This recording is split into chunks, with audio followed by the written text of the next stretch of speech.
Hey guys. Hey there. Welcome to part one of our saddle building series. Our Summer of the Saddle is what we're calling it here. So Denny's got a couple things already cut out and ready to go that I'm sure he'll explain and talk about. Yeah. But then basically, Denny, you're just going to be showing them the parts and then start cutting. We're going to start from number one. That's right. Number one. Start from the beginning step.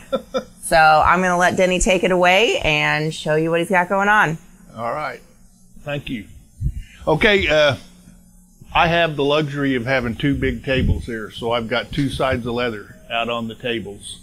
And I've got all my patterns. These are all ballpark patterns. And we're going to start. All these are for is to let me cut a piece of leather out of the right part of the hide that is big enough.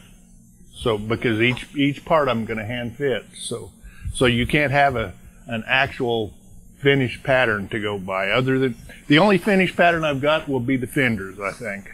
Everything else will be altered a little bit. But anyway, what I've already done, I've already covered the stirrups, as you can see here. I've got like my rig catchers and little rosettes already cut, and I've built my flank set. And the reason I've done this is because that's not actually part of the saddle construction. But when we get done, if we have enough time, I might go through and explain these a little bit further to you guys if you want me to. But anyway, I'm going to put these under the table here.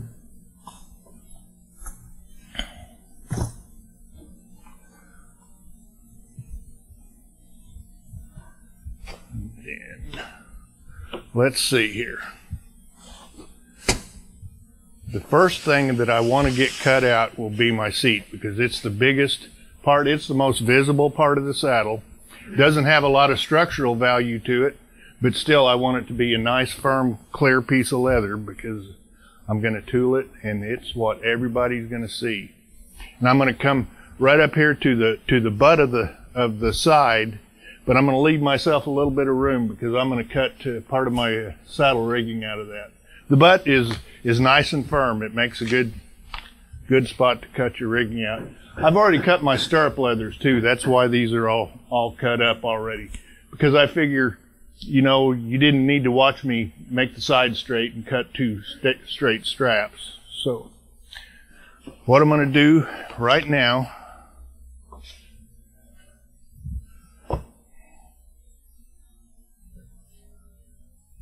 you find a pencil. I'm going to make a mark right here. This is just half of the seat pattern. But you'll see what I'm going to do here in just a minute. I made a mark here and a mark here that I can match. I'm going to turn it over. That'll make the other half of my seat. But like I said, this is just a ballpark pattern. This is just a piece of leather that's going to be big enough to do what I want to do. So now I'm going to cut this piece out, make this side a lot smaller than it is right now.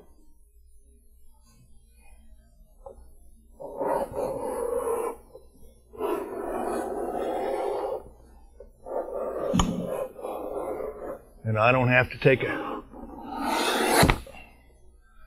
lot of care in cutting right on my lines, because this is just an outline.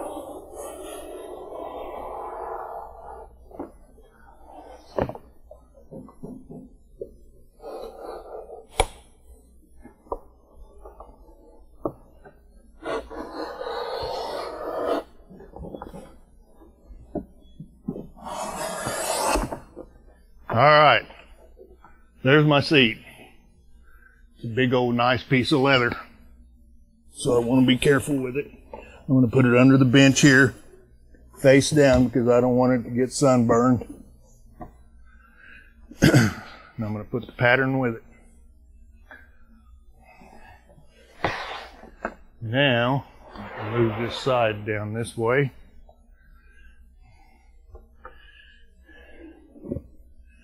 And like I said, I saved this one part of the butt here because I'm going to cut the rigging out of it. This is going to be an inskirt rigging.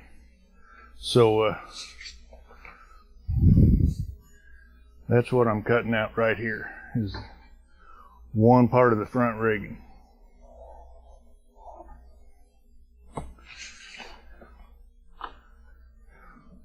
Now I got to remember and flip this over for the other side.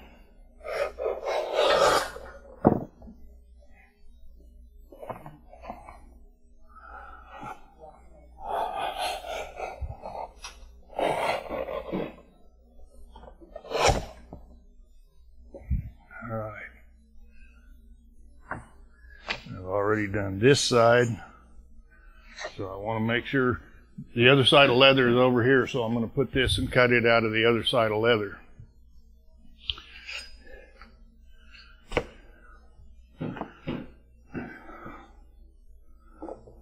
Okay. This is my back rigging, and it doesn't have to be real pretty. If you notice, this is the part this is getting down towards the flank, but it's still good firm leather. But it's not real pretty because it's got a lot of fat wrinkles and stuff in it, so I'm going to use it for my back rigging. One part of it anyway.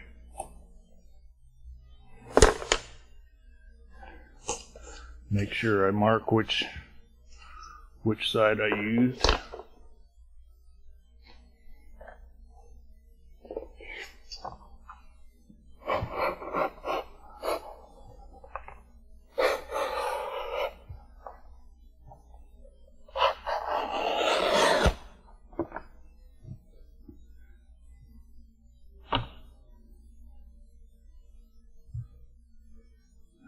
Put this over here. Cut the other side out of the other piece of leather. Okay, now what we have left, we've got the skirts, which is a big piece of leather, and the fender, which is a big piece of leather. So I think I'm going to cut the fenders out of this one piece right here, because I want the fenders to be nice and firm and pretty.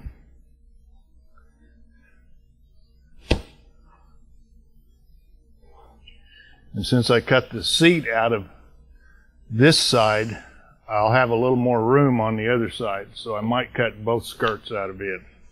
I don't know yet.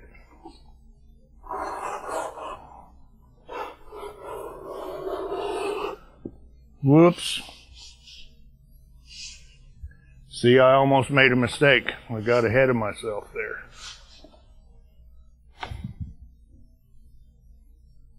I'm going to have to use that for something else because I got a big hole in this. Let me see.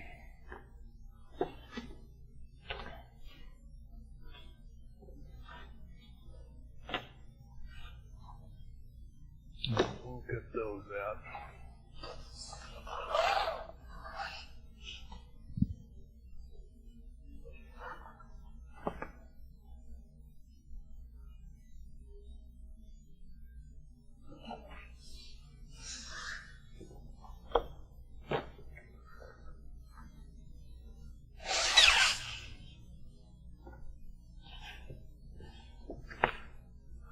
Okay, I'm going to use this for my back jockeys.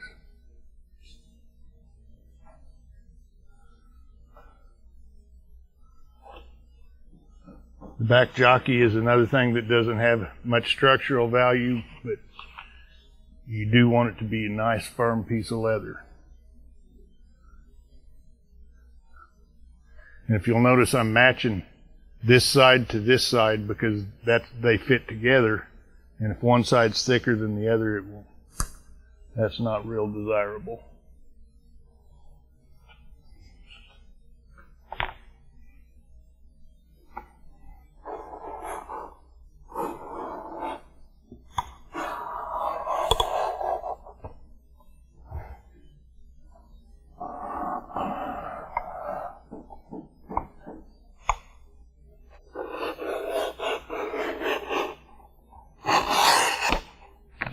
I'm going to do this side alone right now, and we'll go to the other side of leather.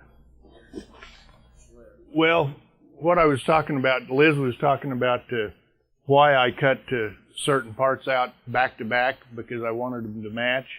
But on the skirts, you've got two different sides, and you can't see both sides at the same time. Other than the very front or the very back, you'll see both of those together. So when I go to put everything together, I want to make sure I match them up in thickness. You know, I might have to skive part of it down a little bit to make everything match right. But for right now, I'm not going to worry about that too much. So I'm just going to cut parts. Okay, the first thing I'm going to cut, since I messed up that other one, are the two fenders. Another thing that I might mention to you, when you're cutting parts out, one side's always going to be a little thicker than the other. And the near side, which is, if you're on the saddle, it will be the left side of the saddle, will always get more wear than the off side, because that's the side you get on and off of. That's the side that gets worked more. So I always try to keep that in mind. If I've got a heavy fender, I want it to be on the near side of the saddle.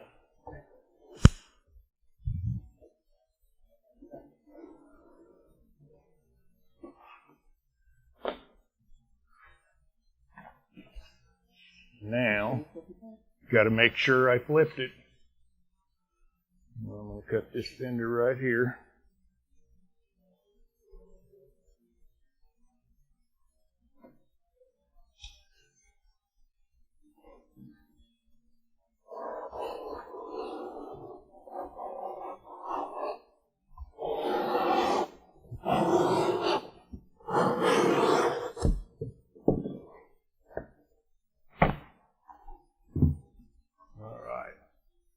Now, I don't know if you can see this or not, but this fender is a bit thicker than the one on this side, and it is the near side fender, so that's what I wanted.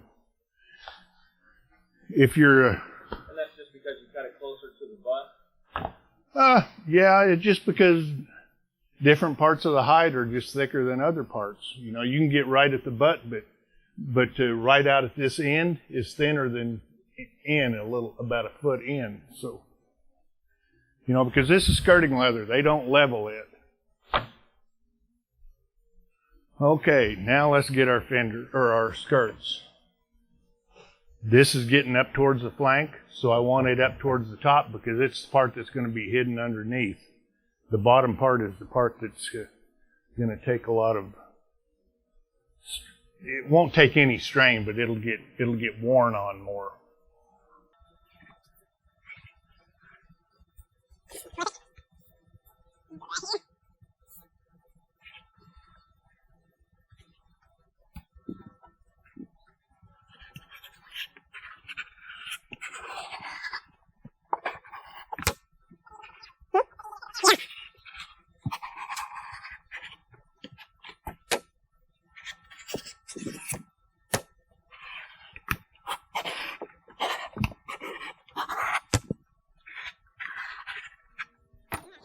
Alright, my two skirts are cut. Let's look at these. These look fairly even.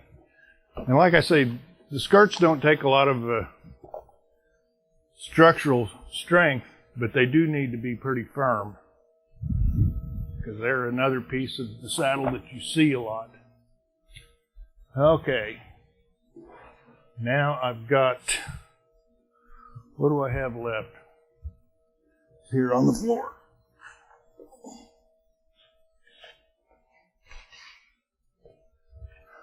My two pieces of rigging I definitely want out of the best part of what's left here. And I've done that side, so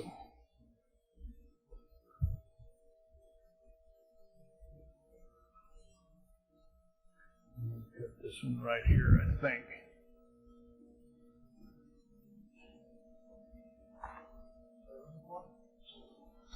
I'm going to bring this other side of that piece of leather over there.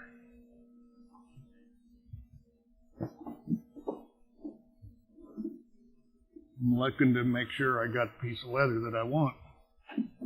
Cut this part with.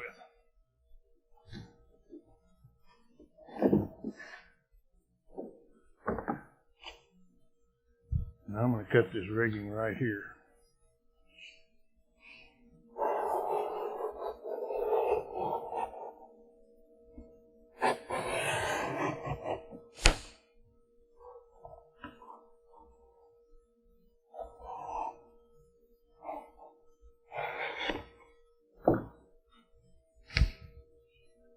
Now for the back rigging. I'm going to use this piece right here.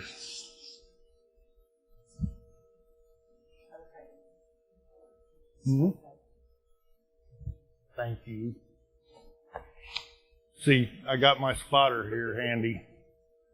It's a good thing.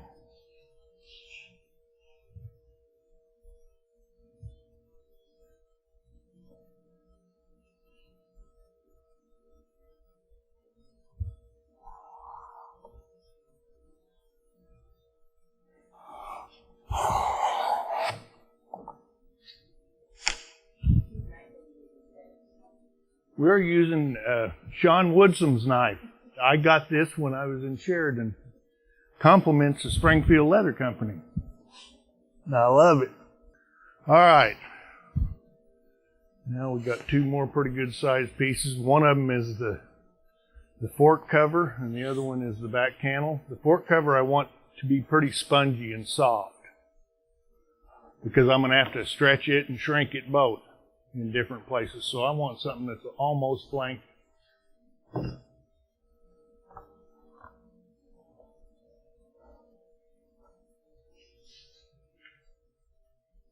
you.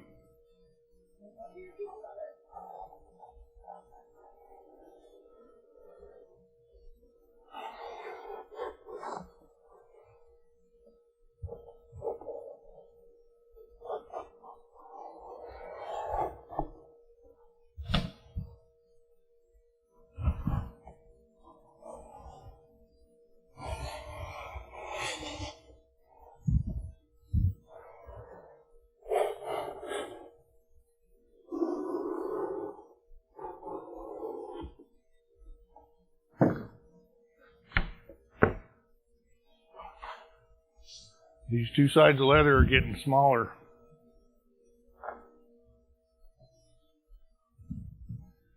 Now the back cantle can also be something that's almost flanky.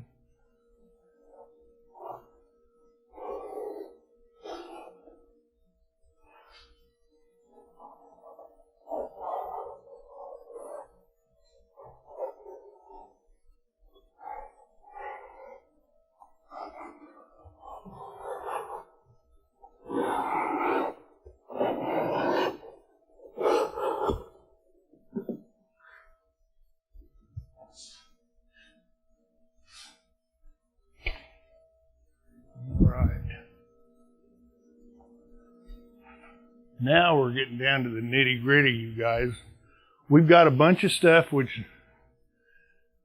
a lot of it is what people would consider not real desirable, but we can use everything on a saddle just about.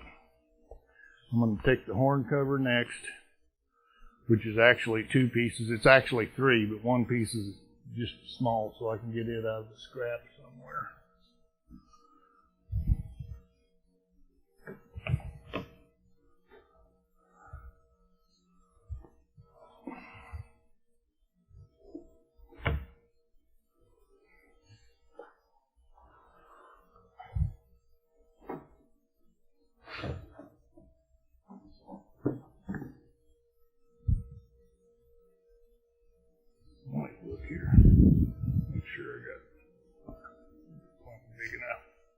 I had to go to the saddle and make sure I was getting a piece that had a big enough horn cap, yeah.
think I'll take this.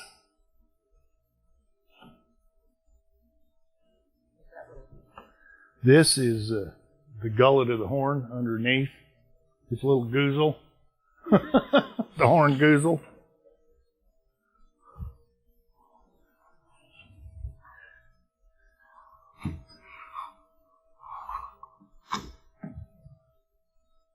Come this way, Will.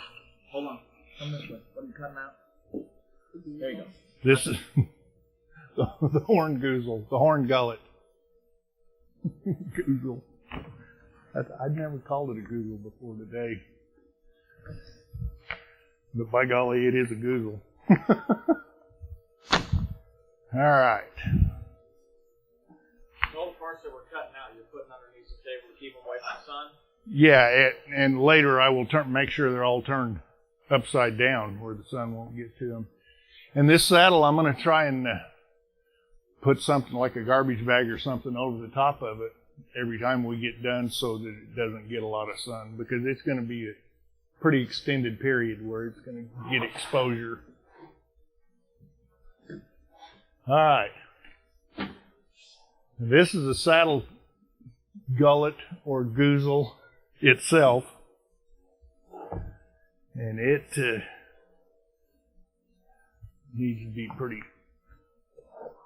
pliable because I got to shape it. So I think I'll take it from right down here.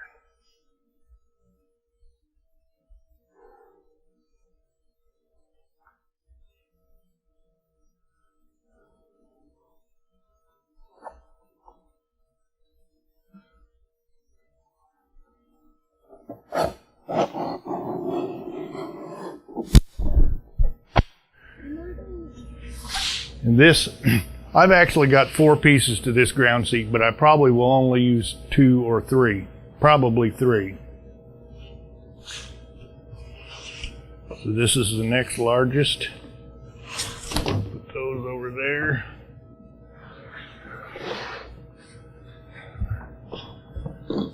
And here we are back in this neck section, so I'm going to cut this piece out of it. Shaped just right for it. Yep.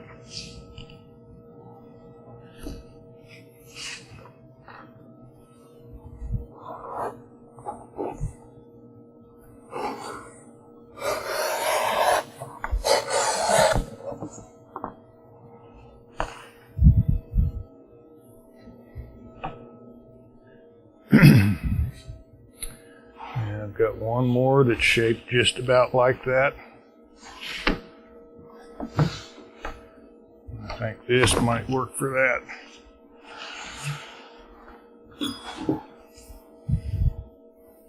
See, this is where you use up all those scrap pieces, those remnant pieces.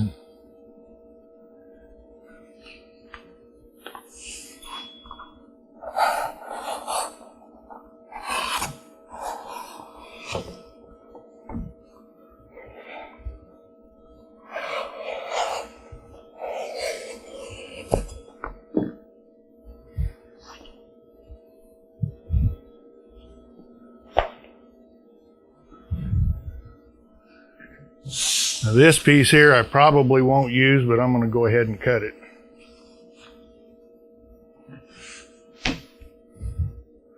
Just in case I want it. I don't know what I want as far as the ground seat until I actually start on it.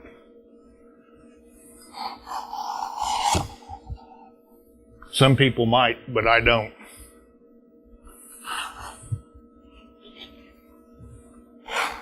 That's another thing. You guys, you can talk to or listen to a whole bunch of different saddle makers and they'll all tell you something different. But I'm right and they're all wrong. That's not true at all. Everybody has their own way.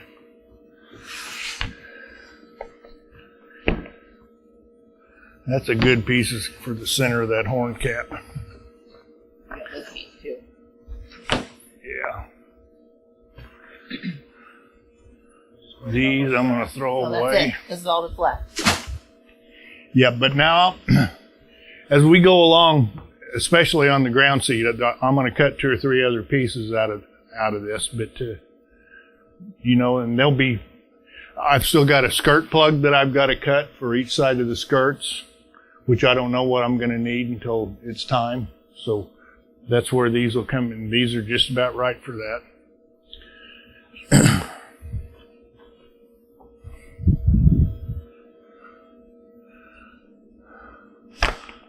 Okay.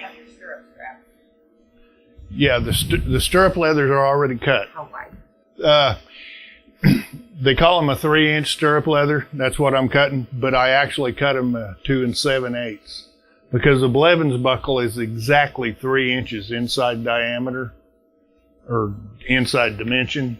And if you cut your stirrup leathers 3 inches, you're going to say bad words to yourself every time you try to use it. So, let's go back to the other table, Tony. All right. Okay, what I'm doing right now is I'm double checking myself, make sure I've got all the parts cut that I want cut. And I hope I do, because that side is pretty much used up. So, anyway, here's my seat. I got it cut, and it's going to work out fine. Of course, it goes this direction. Okay. Then I've got...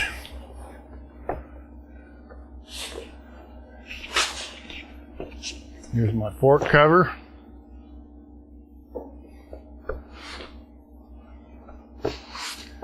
Here's one skirt, that'll be the off skirt.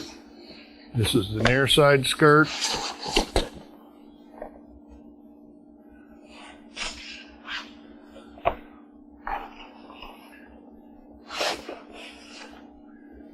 Here's the near side fender.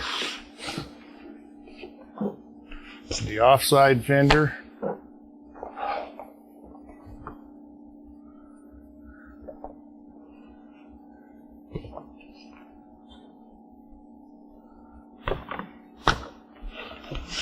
Get all my parts together here.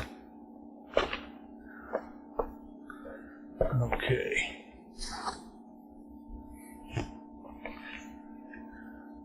The offside front rigging. The near side front rigging.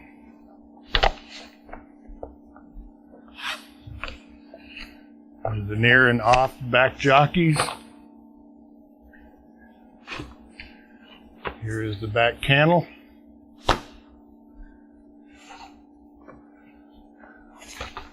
This is our gullet cover.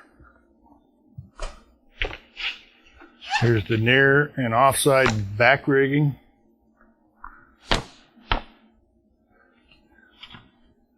Here's my horn cover. So,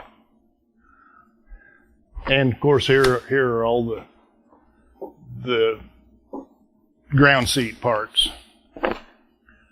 So I'm going to keep these 2 out, the horn cover and the gullet cover, because I think I'm going to get to both of those, at least part of it. Now I'm going to turn all these over.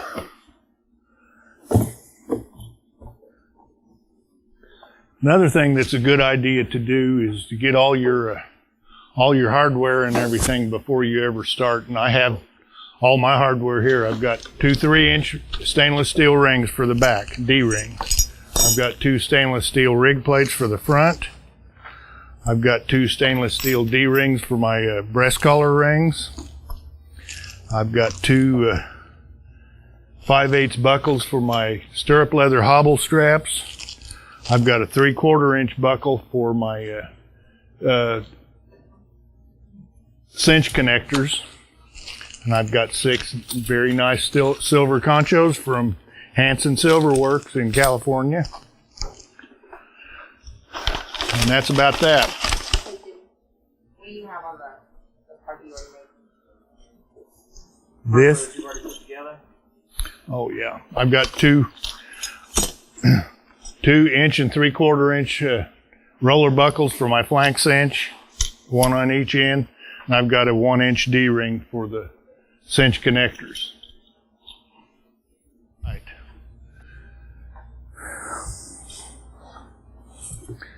This is what I call a bench pad, which is just anything. You can use I used to use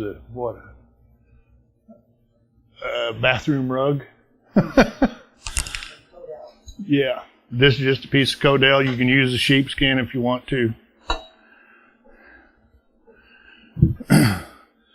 But I'm going to take my scratcher, or rougher as they call it here, and I'm not going to scratch anything on the bars of the tree because that'll affect its strength. But I'm going to scratch the back cantle a little bit just so cement will stick to it.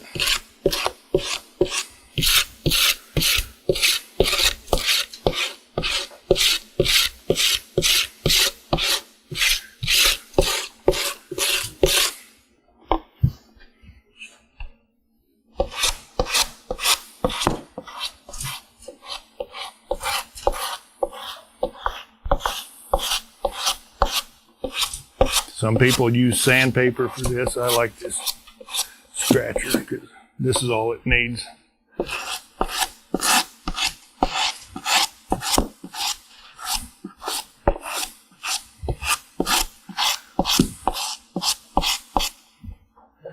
I'm going to go up here and I'm going to do the same thing to the fork.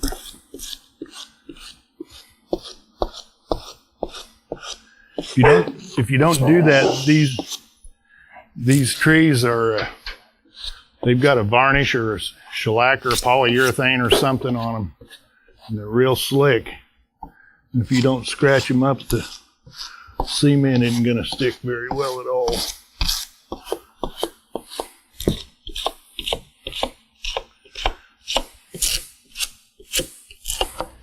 The horn, if you'll notice, I'm going vertically instead of horizontally on the horn.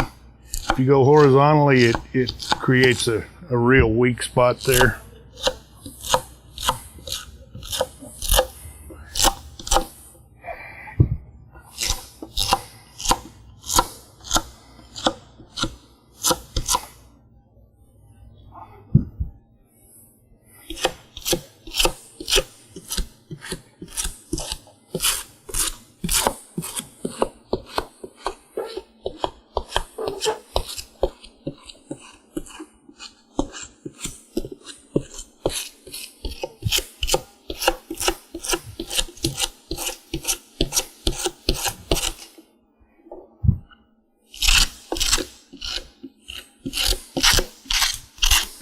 Now, I'm going to take this piece that I cut out for our gullet cover, which is right here.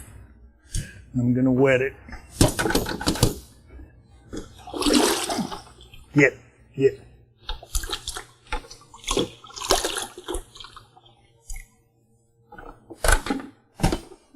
Butter wants water every time I open that bucket up.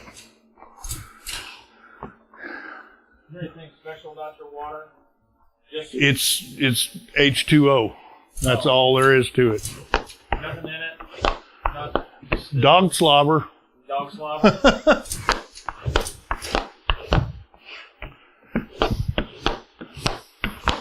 No, there's nothing in it. I'm using this slicker. It'll kind of close the pores on the leather and take a little bit of the stretch out, flatten it some. All right. Let's see here. I think this piece will be just about right, so I'm going to cut this to exact pattern.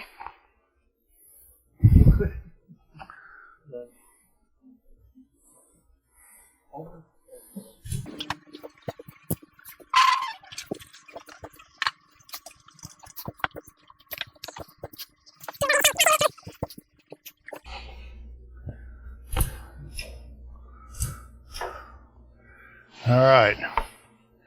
Now I'm going to go over and I'm going to skive all this whole deal around to a feather edge all the way around.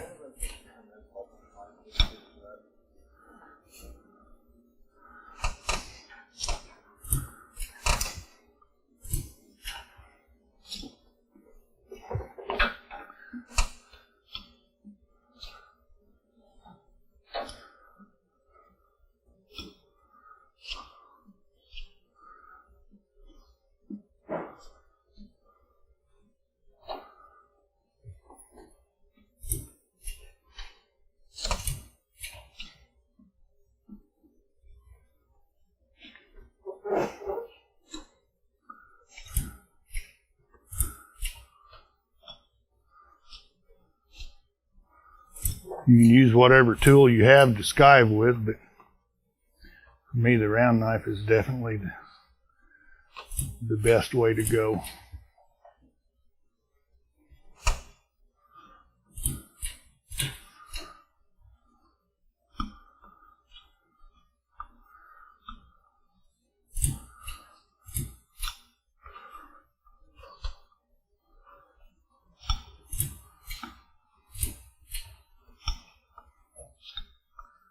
Some pieces of leather skive easier than others. They're the ones that make you feel really good.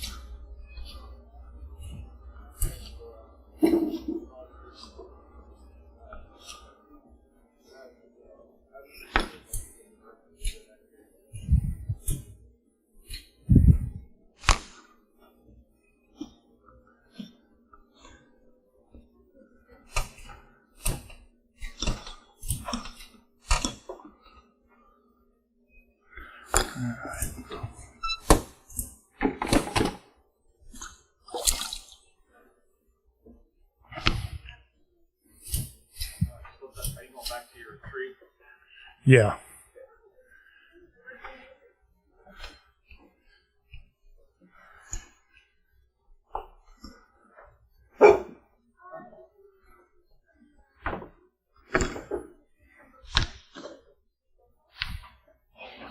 Now I'm just putting it on here, kind of pre-shaping it, making sure I got everything about like I want it.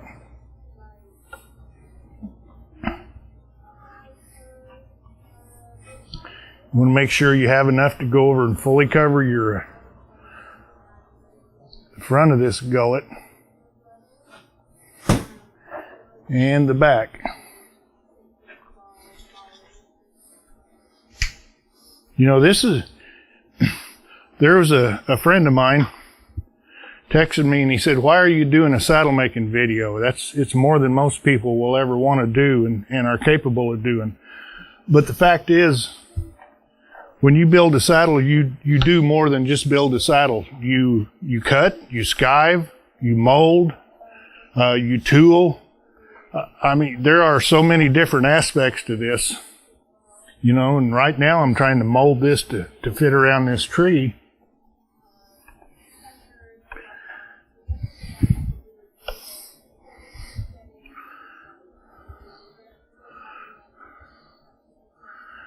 After I get all this done, I'm going to take it back off because I'll have to spread cement. But I want to make sure everything's going to fit like I want.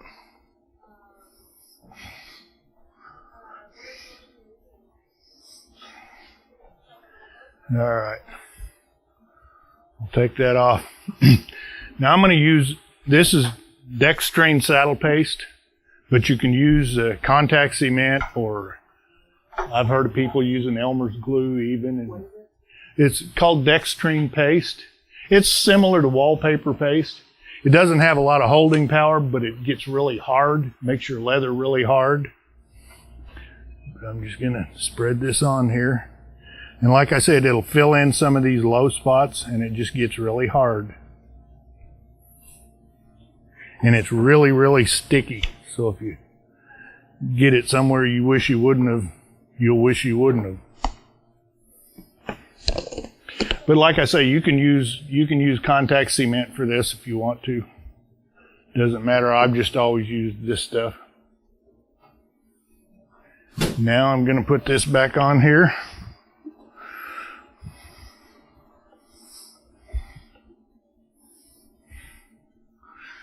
Since I've already kind of pre-shaped this, hopefully everything will be right.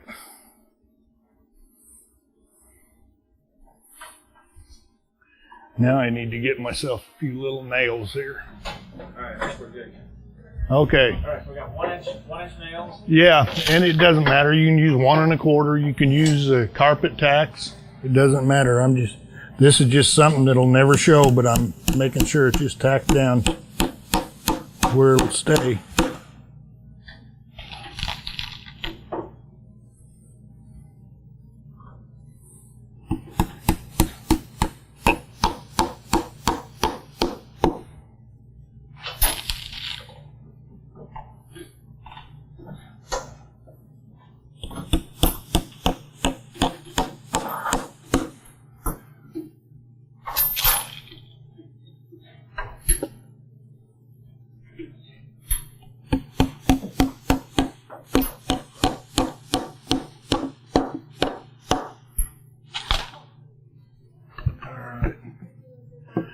Now,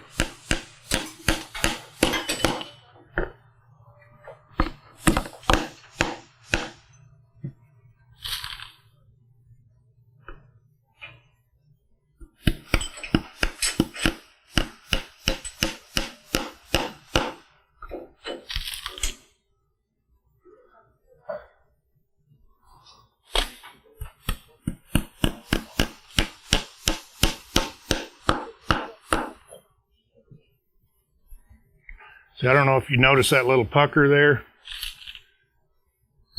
But after I get all done, that'll be gone, hopefully. Like right there, see, it left.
Okay, that's on there. It won't go anywhere now. And I'm going to get a rub stick.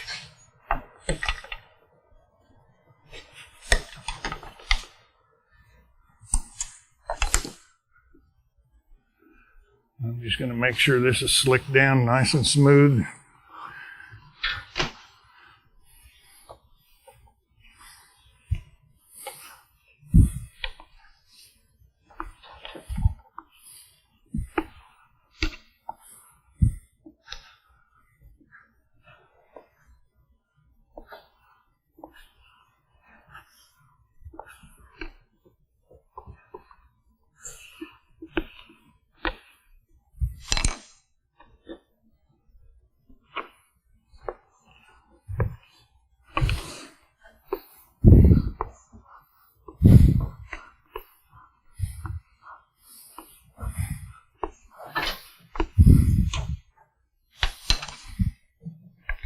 There we have it.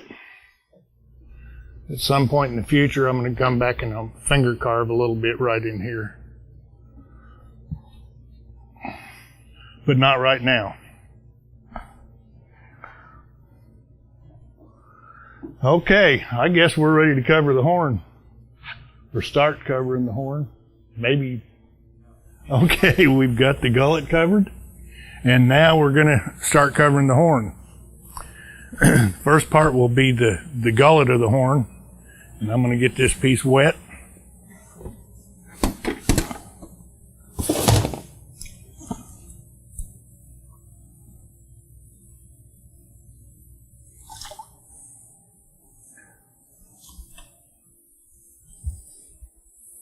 This is one part I'm not going to slick because I want it to stretch. I don't want to take the stretch out of it beforehand.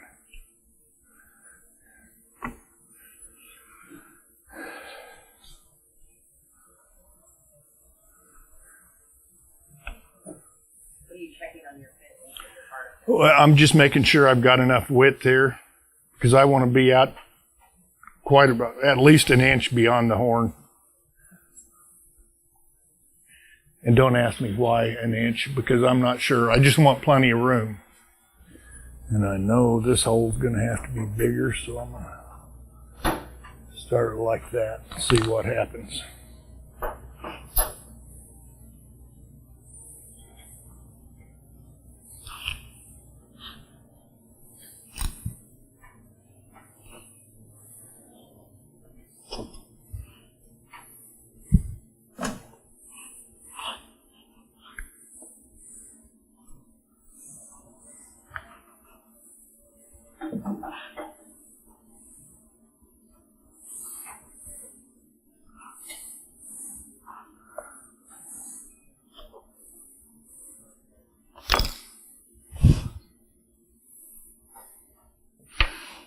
Gonna have to be bigger yet. It's a big old thick horn.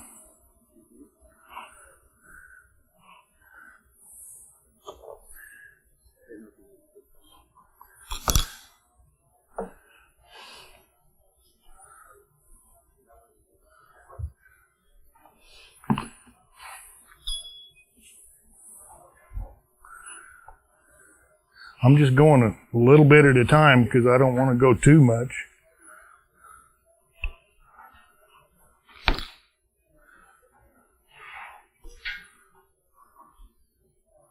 All right, now I'm going to get a French edger.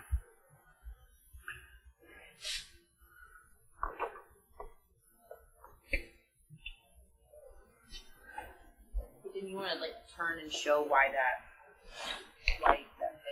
Yeah. What I've got to do is get under the gullet, but go around the horn. And I don't necessarily have to meet here and back, but I want to be fairly close. Something like that. Got it. Now I'm just going to use this French edger and go around this.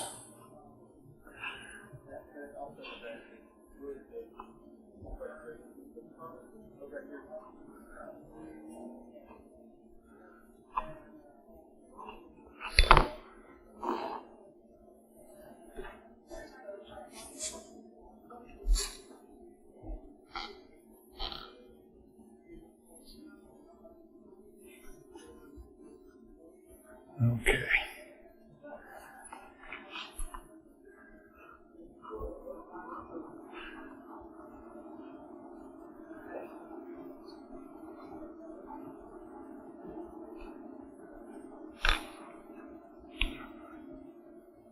Now this is just contact cement.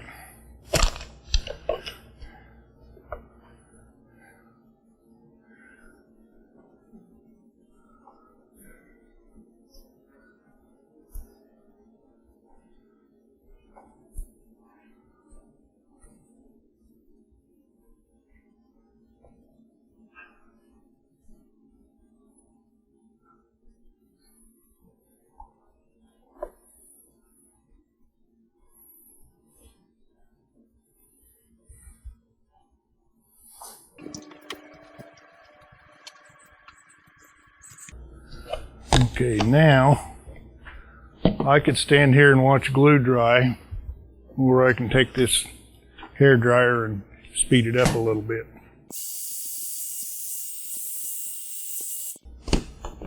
Let's hope that's good enough.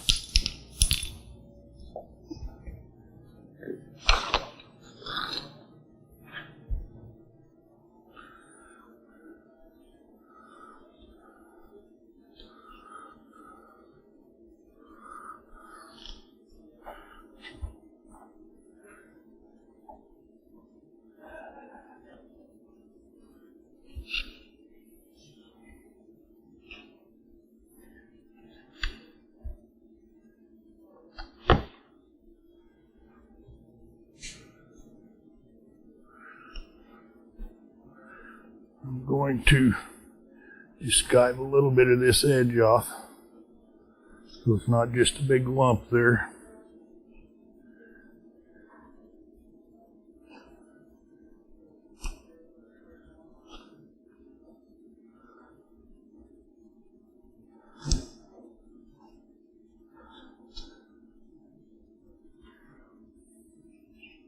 All right, now I'm going to take a couple of stitches in this.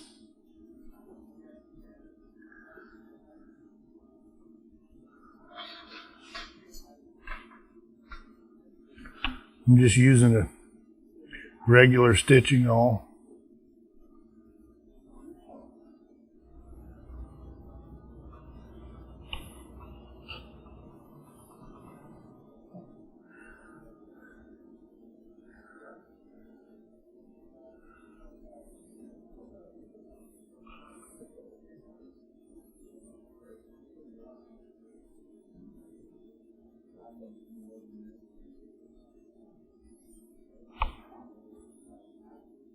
There's no trick to how I'm stitching this, just however you can do it.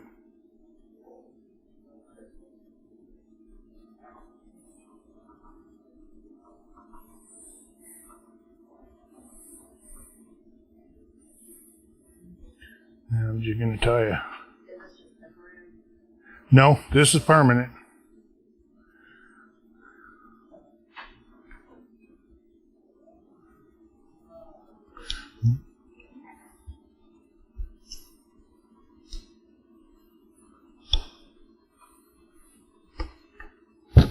Alright, now I'm just gonna take these cantle pliers and bend this out flat.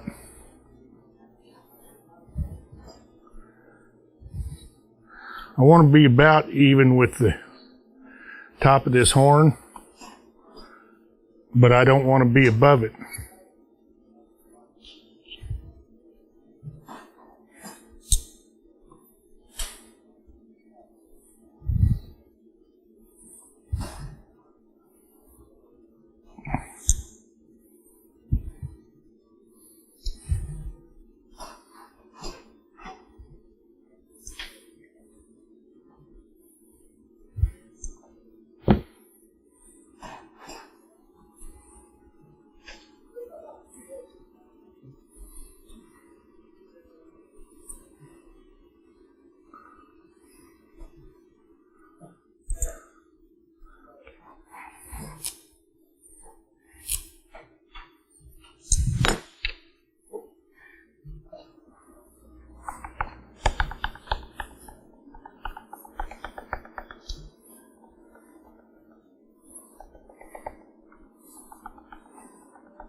It was almost too short right here in front, but it's going to work.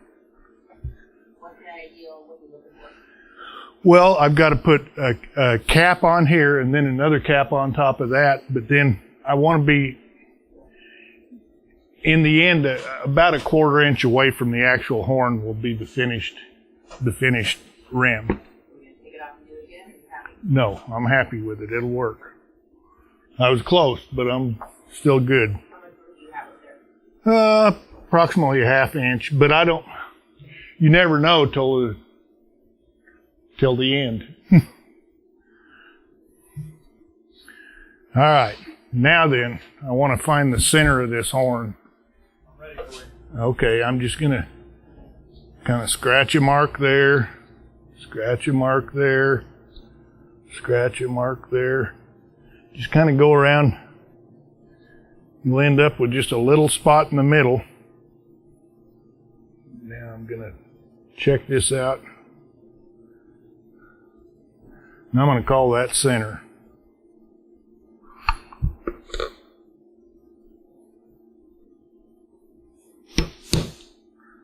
All right, that's the center of my horn. That's also approximately the stitch line of our horn cap. Now,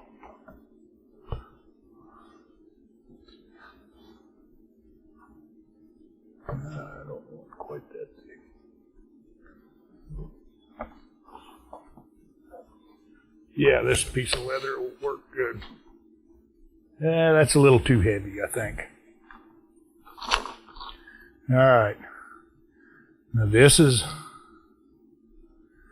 my approximate stitch line. This is going to be sandwiched in between the gullet and the actual horn cap. So that'll be approximate stitch line. Now I'm going to go out here quite a ways. 3/4 of an inch, say. No definite measurement. I just want plenty of room there. And that's what. Planning your piece for your cap. What were you looking for in thickness wise? Just something that's not too awful heavy, because I don't want a cap that's an inch thick. You know, and I mean, this is a pretty heavy piece on the gullet, and it's a pretty heavy piece on the top, so this cap doesn't need to be all that heavy. It needs to be firm, though.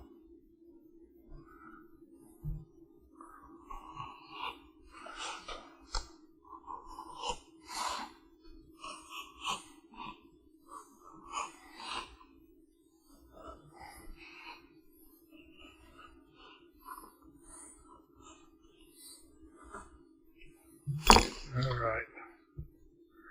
Now, I'm going to punch a hole all the way through this with an awl. I'm just punching a hole all the way through that just to find the center.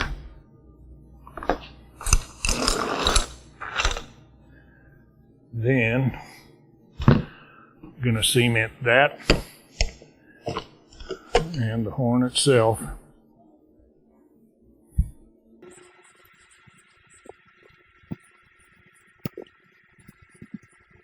Denny, what does this first glue have properties of that you use it for the underside but not that? It's more than a cement. It's a stiffener. It's a hardener. Okay. It'll make this really hard, and that's what I'm going to use when I wrap this horn. Also, I'll use that dextrine paste on the wrap itself because I want it to be really hard.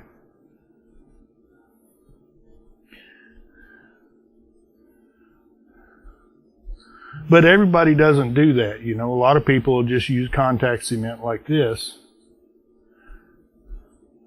I like that real stiff wrap.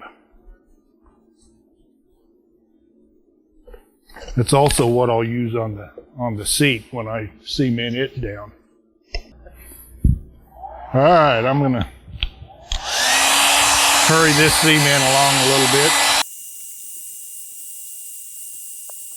Okay, now before I stick this on, I'm going to go around and make sure this is down below the cap because I don't want it to stick to the cap yet. I don't want it to stick to the piece that I'm putting on yet.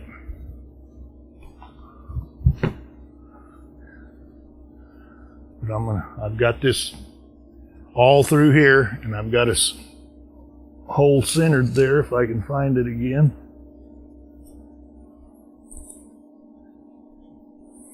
All right.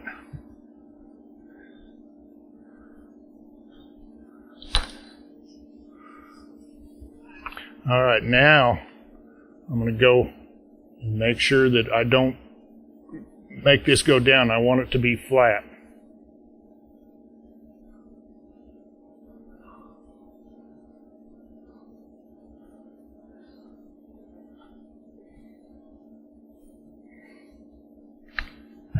That's pretty good right there. Good drop.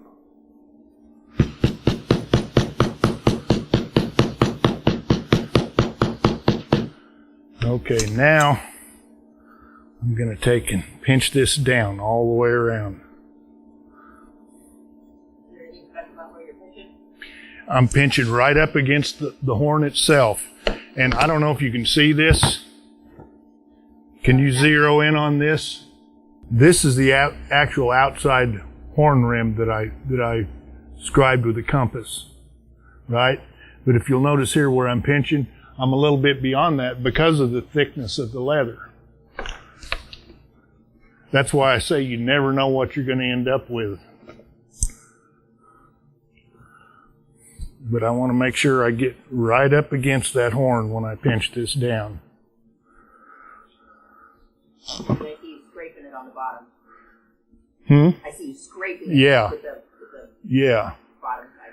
Yeah, and you've got to be careful because you don't want to put a permanent mark in that gullet on the bottom, but you definitely want to get right up against it.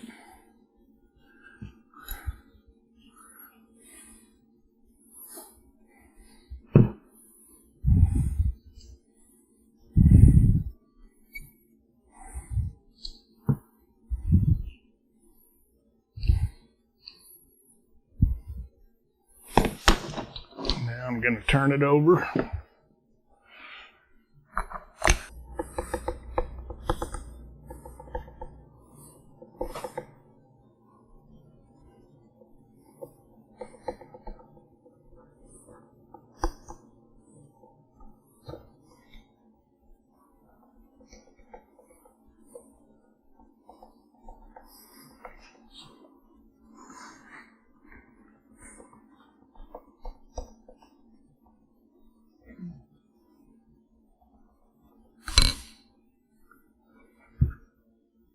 All right, that's pretty good. Now, I'm going to get some little shorter nails, and I'm just going to go around. I'm going to put 6 or 8 nails all the way around. And that's so a dally roper will dally around this horn, and then when the rope comes tight, it'll want to twist it. This will keep that cap from twisting. 3/4 inch probably.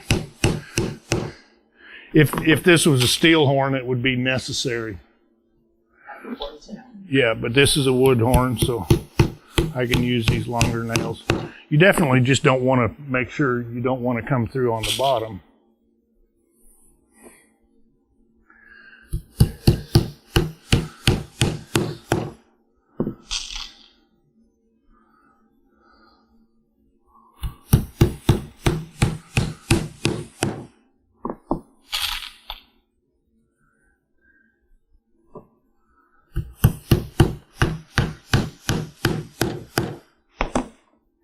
Now, can you see what I've got there?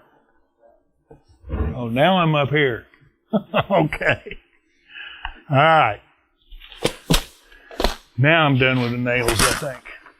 But now, I want to go back and get my scratcher. And I'm going to scratch the whole top of this up real good.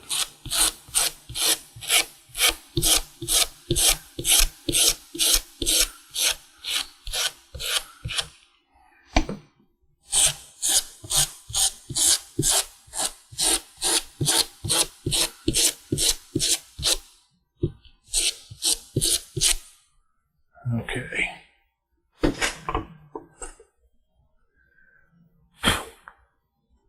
Now I'm going to set this back on the rack here. Get this out of my way.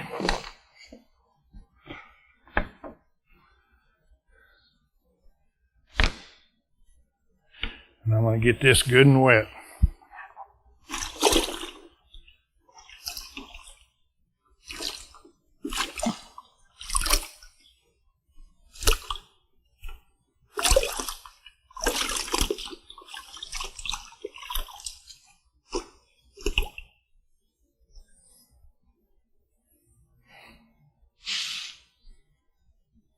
I'll slick.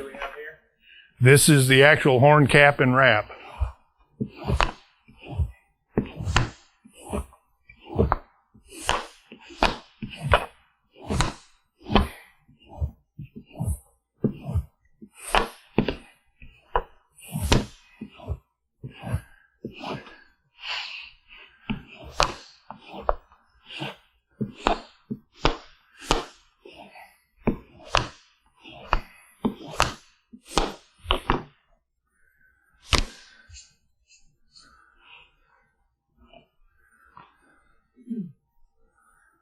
I'm going to get it a little wetter.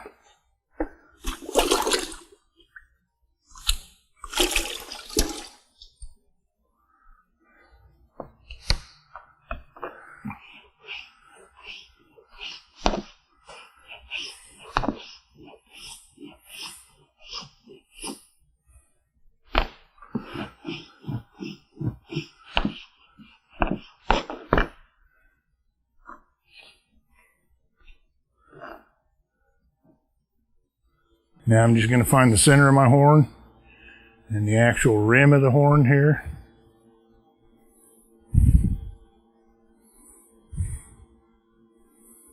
Okay. That's just following the mark that you had made previously? Yes. All right. Well, it's following the mark that I pinched on there. Because the mark that I made previously was a hopeful mark. The one that I pinched on there is definite. Okay. Now,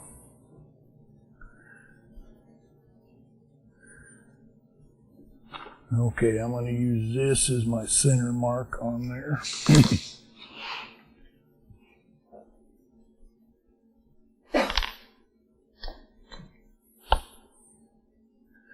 I'm marking the center of that cap, and I just let it move.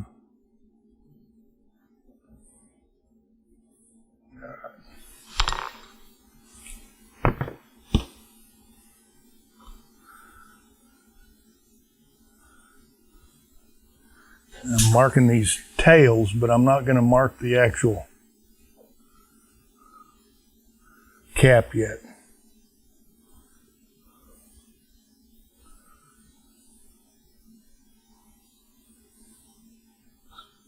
But I do have that center mark.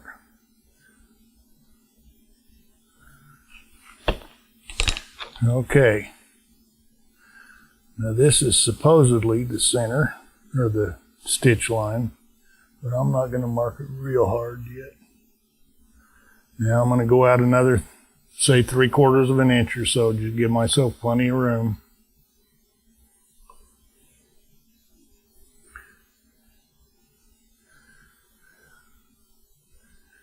Now this space between here and here is variable, but for this type of a big fat horn, you know, this is approximately what I want.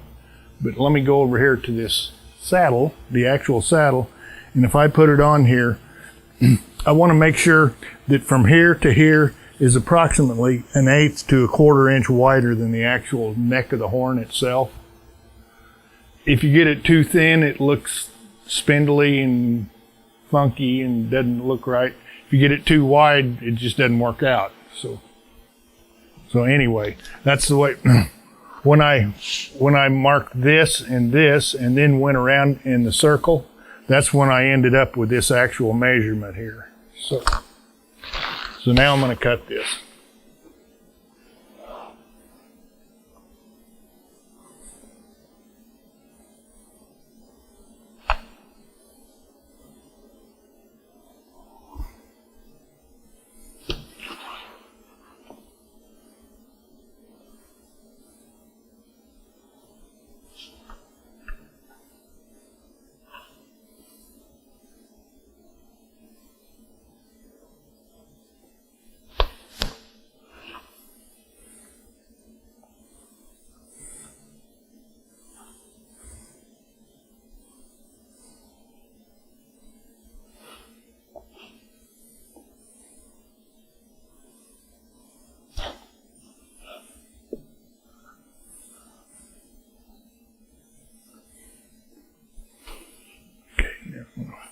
Bend this back so I can get right here in this corner.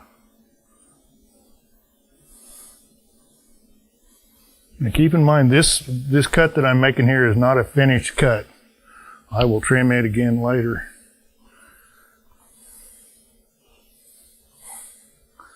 This is just getting us in the ballpark of where we need to be.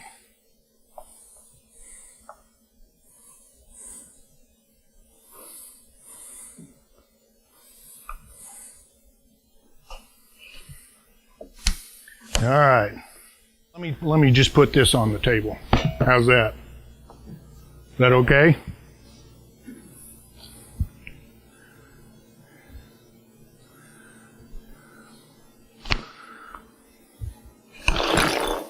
Gotta poke this hole all the way through.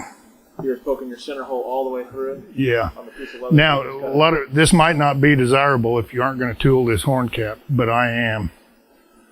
And it makes it real easy to find the center of the horn that way. But now I know where to cut these two corners to. if you see right here, I've made these two marks here. I can go out this way and this way, and I can trim this off.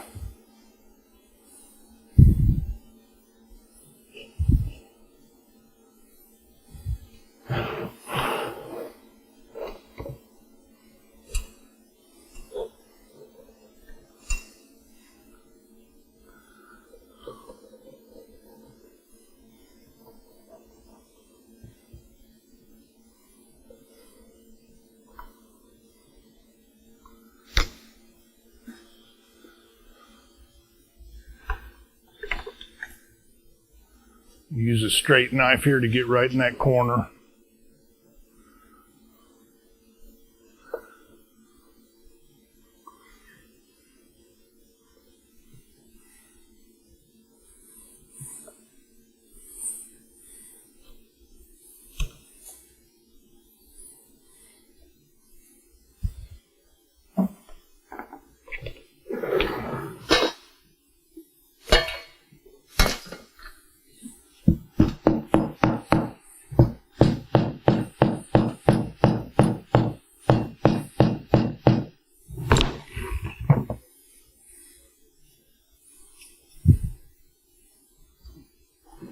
Trim a little bit of this off with a French edger just so it's not such a sharp corner there.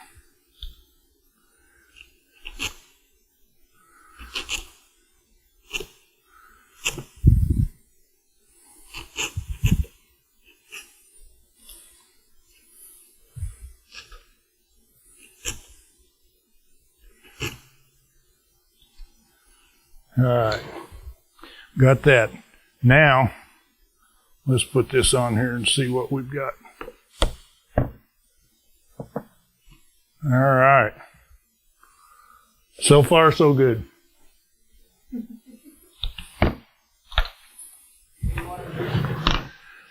Now I'm going over here to this Skiving glass. Okay. I'm going to get this here because I've got to skive this these tails down to a feather edge almost.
I've got to get this out of my way.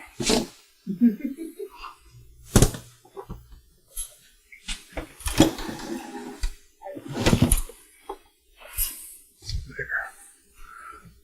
Now I can move.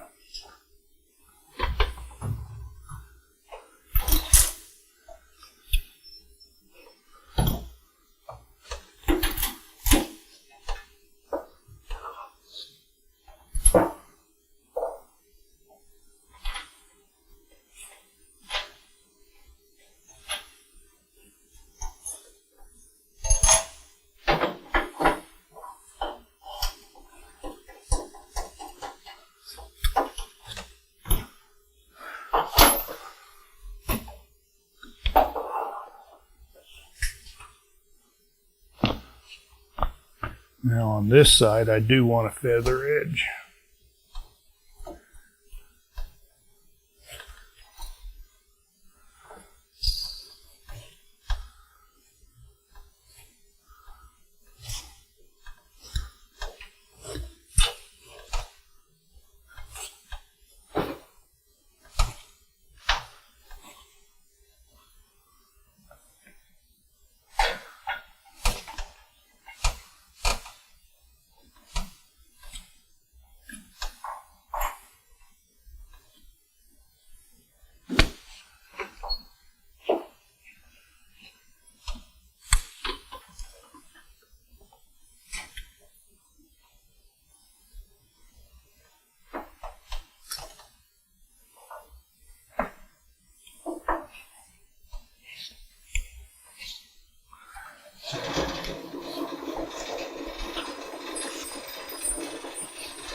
All right. A little more off there. Now, can you see this? This edge? Okay. This edge and this edge are not quite to a feather, but the biggest part of the thickness is off of it. You don't want it quite to a feather because it's going to get a lot of wear and it'll start to peel. But this back edge, this bottom edge, you can skive completely to a feather. Okay. Now I'm going to get this wet one more time. I'm going to pin this back down.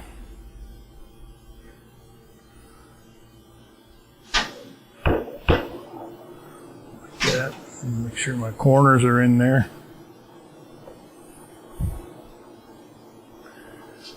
I'm going to start this wrap here. You lost your pin. Yeah.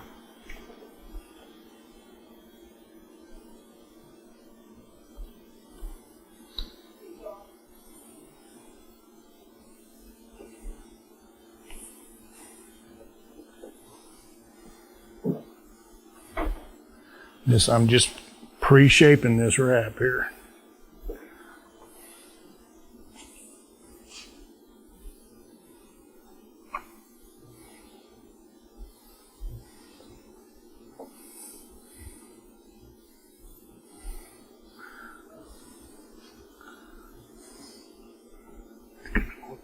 It's going to be a cool horn.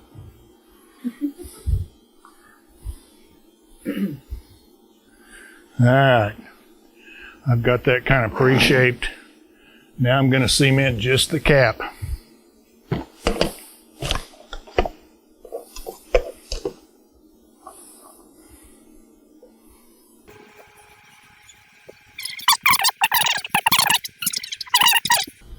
But I am going to put 2 coats on. And, you know, even though it's wet, when it dries, it will start to adhere better. As long as you can get the glue to stick to it until it does dry.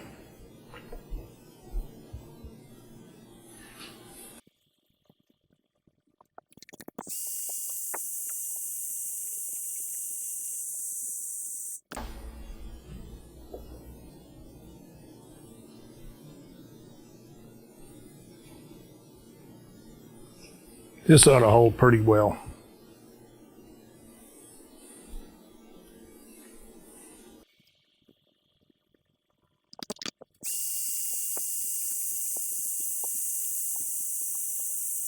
Stick this down, see if I can do it without sticking it before I want it stuck.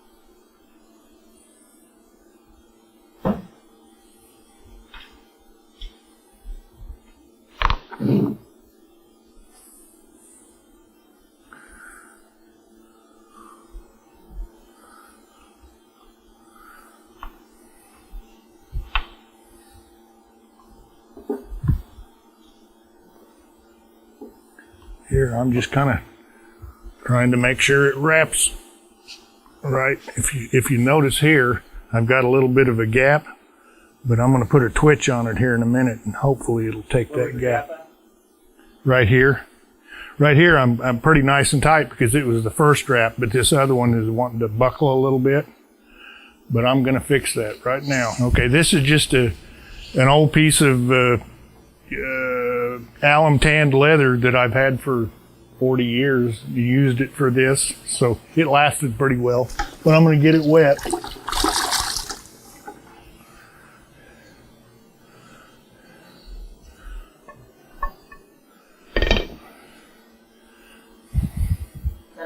Stick that you've made? Yes, a custom stick. You can use a hammer handle, works just as well.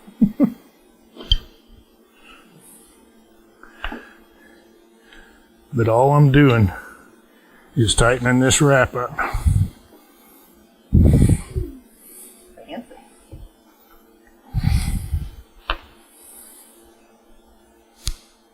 Maybe using simple machine mechanics. Yeah.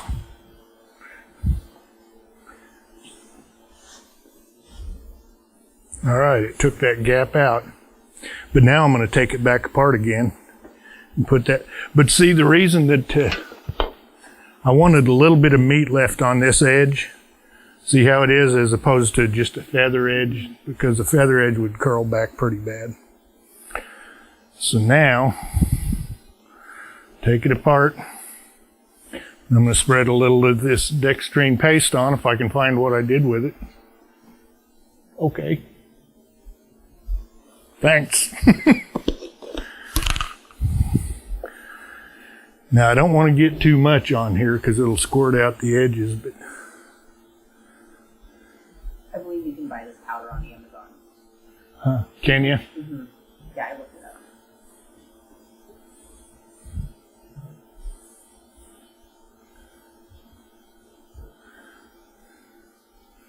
All right, that's all I'm going to use.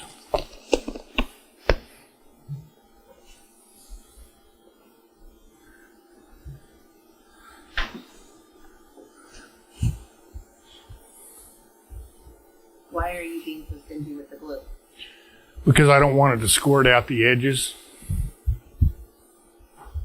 And like I said, it doesn't really hold very much anyway, but it does get hard.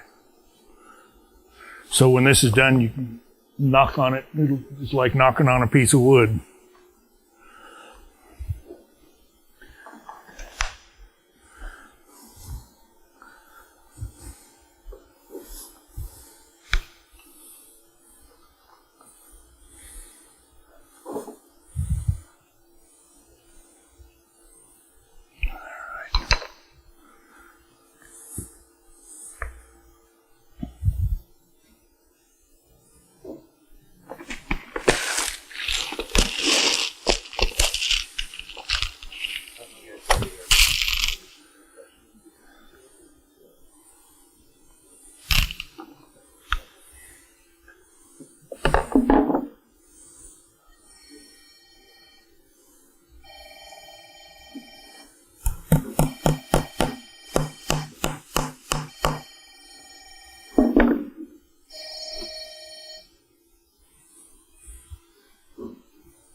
See, but with that stick there, you kind of concaved it a little bit. So Yeah, so it kind of hooks around the neck of the horn.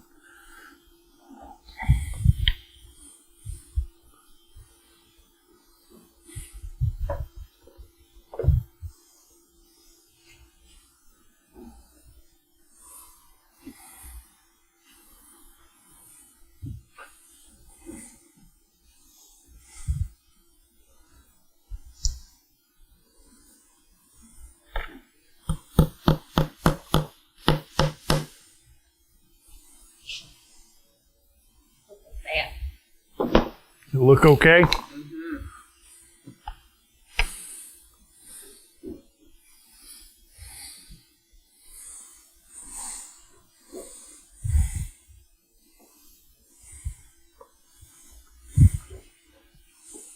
All right, I'm going to nail it tight.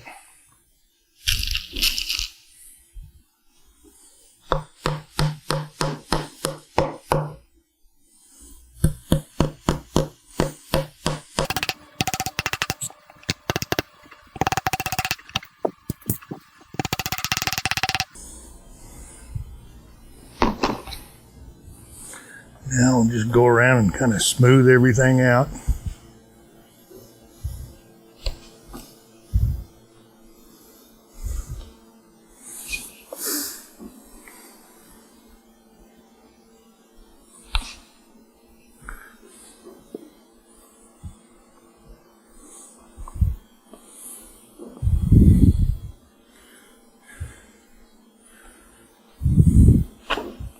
Thank you.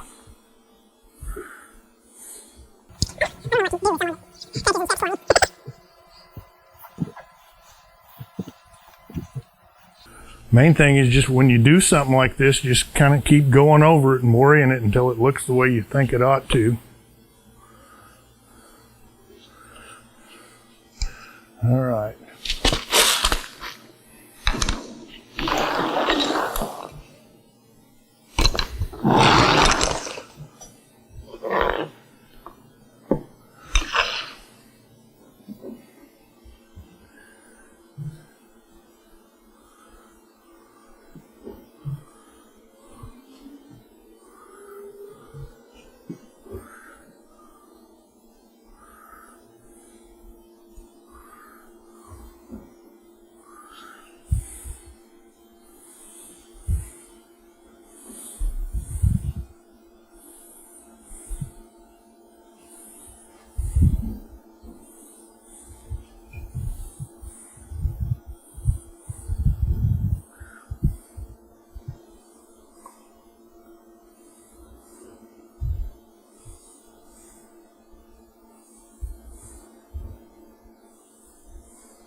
All right, put it on the table. All right.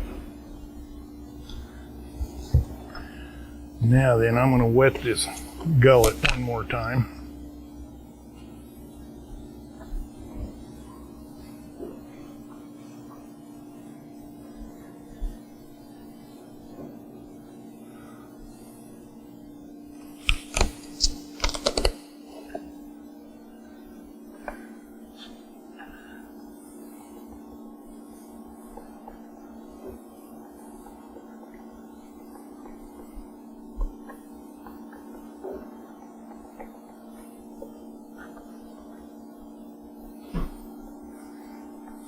All I'm doing is smoothing this stuff out.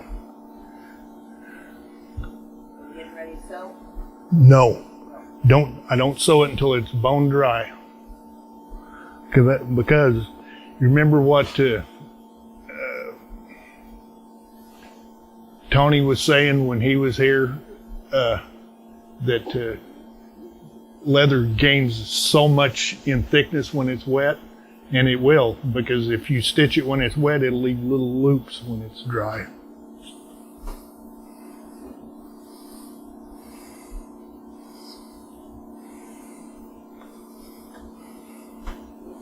Especially rawhide. I know people want to stitch rawhide when it's wet because it's softer. But if you do that, it really looks terrible when it dries. Okay, now I'm going to take a tickler, which is also in some neighborhood called a creaser, but I've always called it a tickler. And I'm going to tickle this crease in it right at the edge of this horn, because that's where your stitch line's going to be.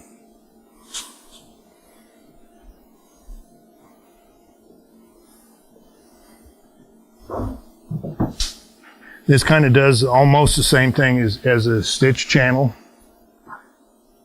a stitch groove.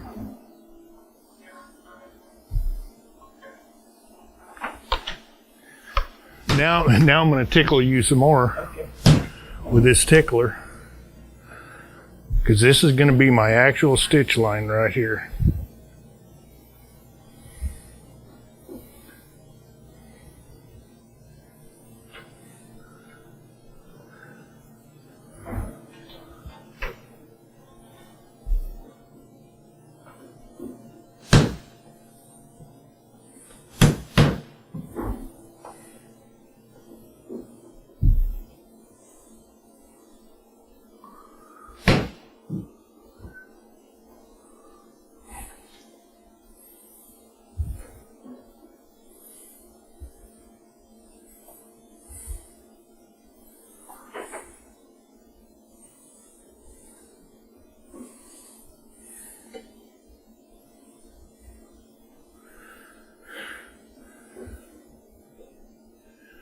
Okay.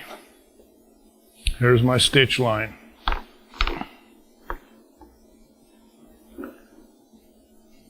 And I'm going to tool a big flower right in the middle of that horn cap. But not right now. I'll wait till later to do that. And I'm going to stitch this at 6 stitches per inch. So I've got me a number 6 overstitch wheel here.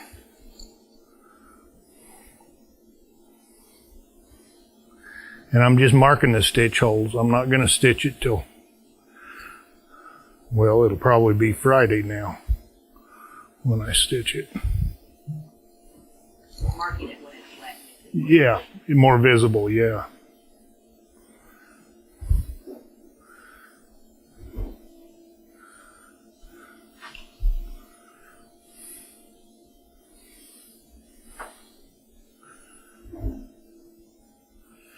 All right.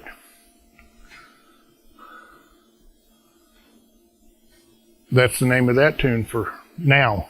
Well, let me trim this this off a little bit.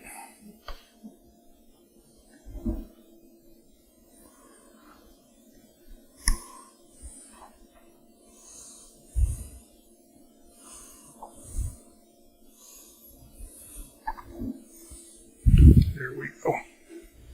What we've done so far is we laid out all our patterns on our leather and got the ballpark patterns cut out. Then we decided that we were going to cover the gullet on our saddle, which we did. We covered it nicely, I might add. And then I was going to start the horn cover, but we had time, so I just covered the horn completely. Now, I guess we're going to start our ground seating, and we're going to start with our seat strainer. We won't get that done today, but we'll start it. Okay? No. Oh. Sorry, folks. Let me get this 3-wire on it, not where the camera needs it. Denny's just getting settled in. I am. Takes me a while to settle. All right. What I've got here are 2 seat plugs, or stirrup leather plugs. And I'm going to put them, these are going to be temporary. Are those old too? They're old. I've used them forever. And they're a little bit thicker than a normal stirrup leather because I want a little bit of room. I don't want it to be tight. And these are just... Out of sole bins? Yeah, probably. No, just out of a real heavy piece of skirting leather at one time. A piece of neck leather or something, probably. But I've got to put one on each side at approximately the right place, which would be right there.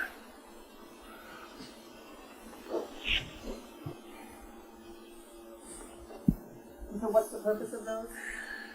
Your stirrup leathers have got to go across this tree underneath the ground seat. So I'm going to put this in, and it's going to be temporary after I've got the ground seat all built. Before I put the stirrup leathers in, I'll pull these back out, and then there'll be a place for the stirrup leathers to go.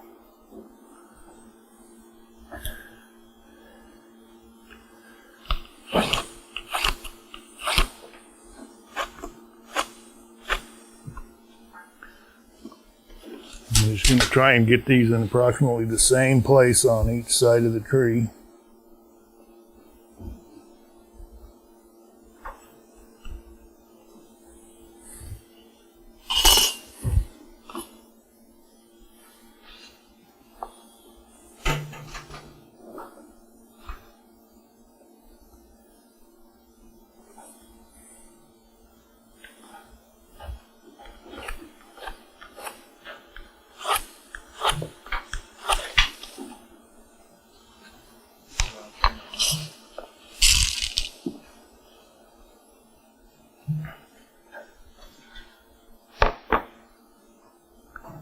If somebody's making their own set of spare parts.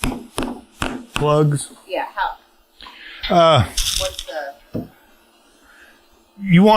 There's no cut and dried rule, but if you make them straight like this on each side, your stirrup leathers can't swing.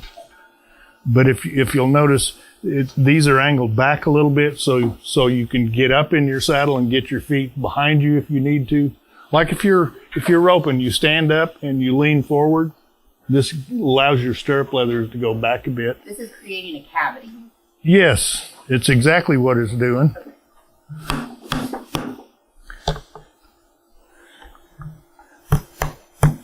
Because when all is said and done and these are out, there's going to be nothing there other than your stirrup leather.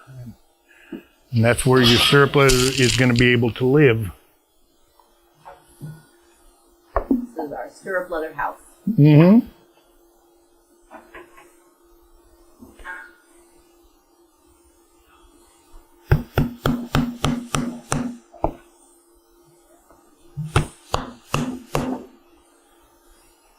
You remind me of my mom right now with her pens while she's sewing.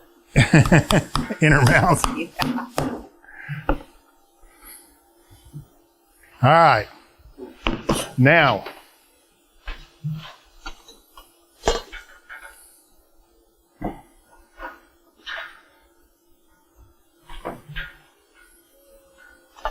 okay. Now I'm going to cut myself a piece of leather for each side here.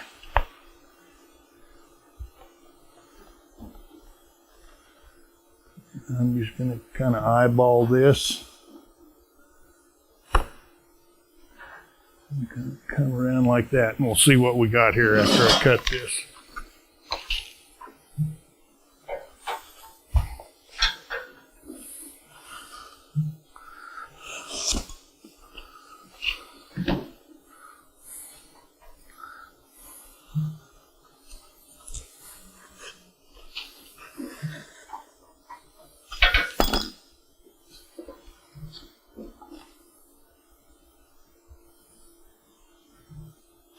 Okay, I'm a little bit longer than I think I want to be there.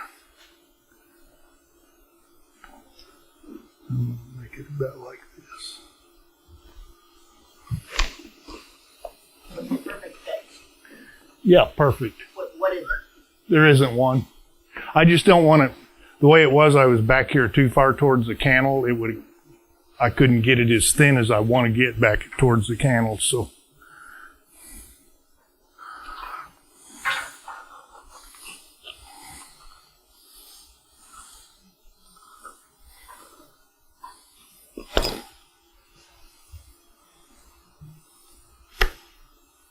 And that looks pretty good to me, so I'm going to make another one just like it.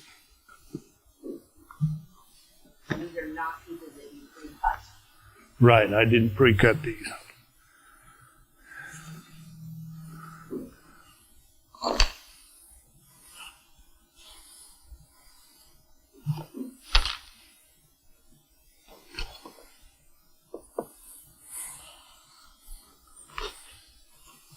You see all those little pieces that you end up with when you're cutting parts out?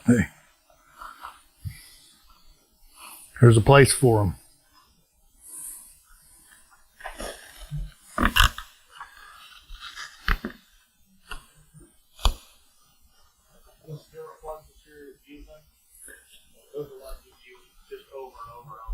Yeah, I just use them on every saddle that I build. So it'd be something we could include in ballpark pattern. Could be, I guess, yeah. Well, I mean, yeah.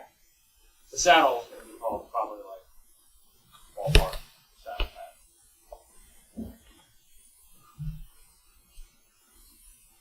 pattern. Okay.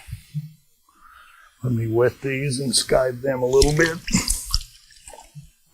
Okay.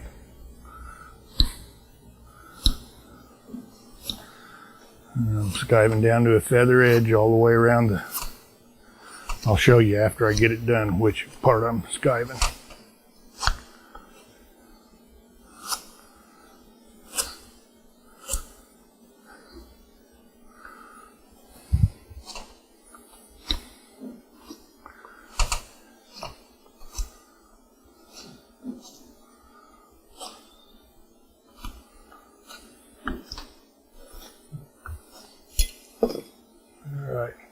Just this lower edge here. And the back part here, I just want it to float out.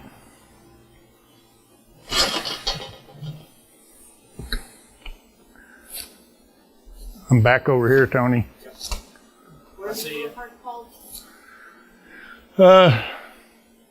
These are just seat strainer fillers, I guess, is what we should call them. I don't know what to call them.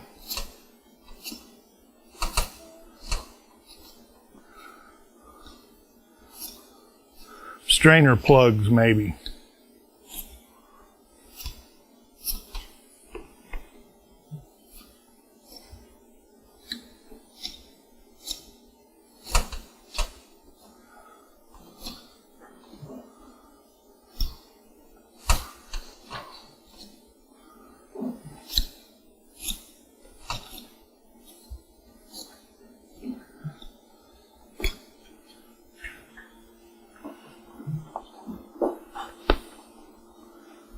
All right, now I'm going to cement these on.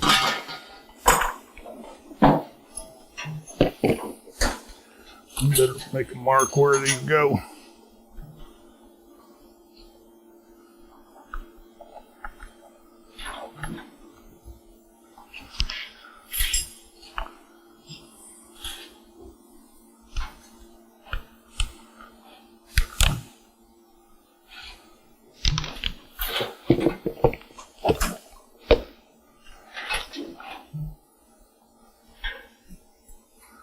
And these are permanent, they don't come out.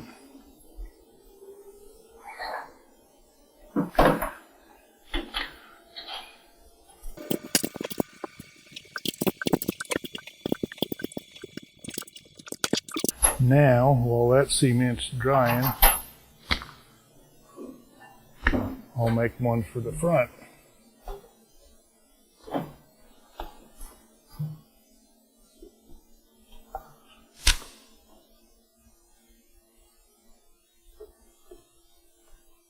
That's about perfect.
All right, and I'm not going to skive these, I'm just going to cement them on.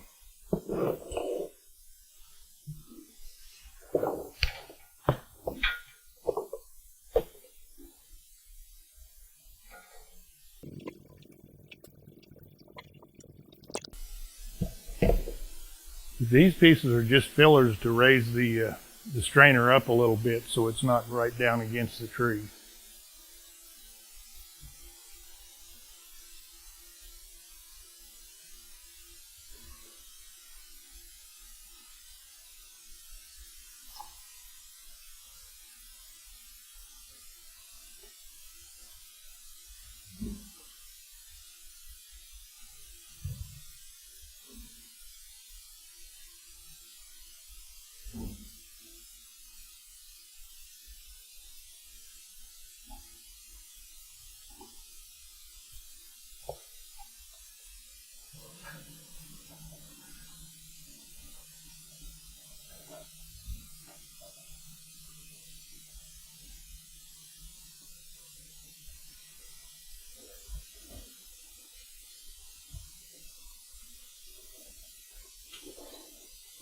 What did I do with my hair dryer?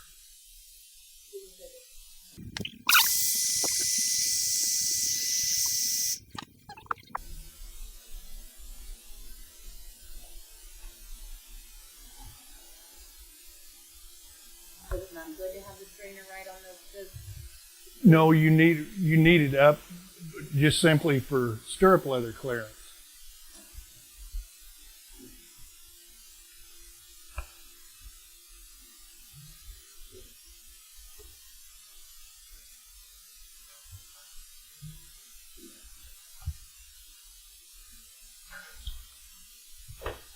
You know, in the old days, they used to make all leather ground seats. They didn't use a metal strainer. But nowadays, no, I've never built an all leather ground seat. I've worked on a lot of older saddles with leather ground seats. The older saddles were narrower in here. They didn't have as wide of an opening. But these saddles are wider here. And I'm afraid if you use a leather ground seat, it would want to flatten eventually.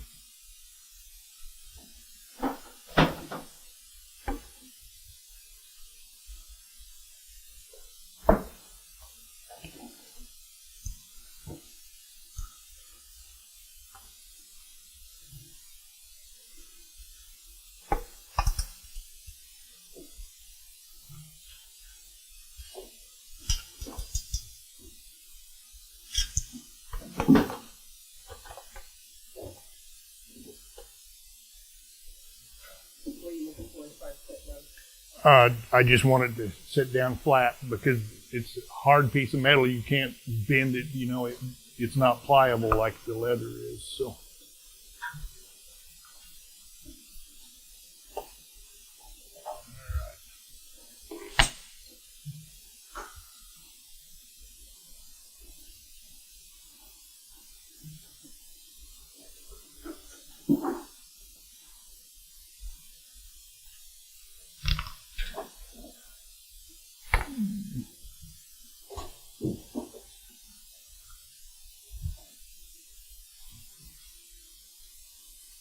These are reference holes that I'm punching here so I can get this back in the same spot.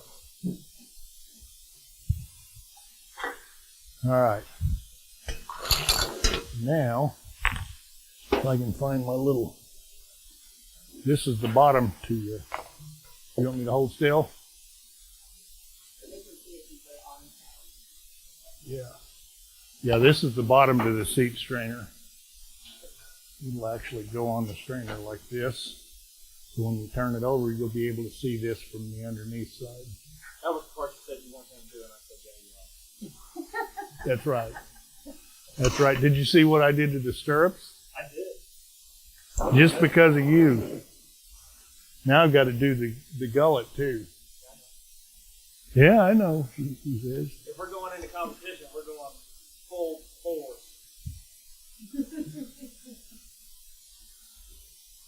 Okay. First thing I'm going to do is cement this all together.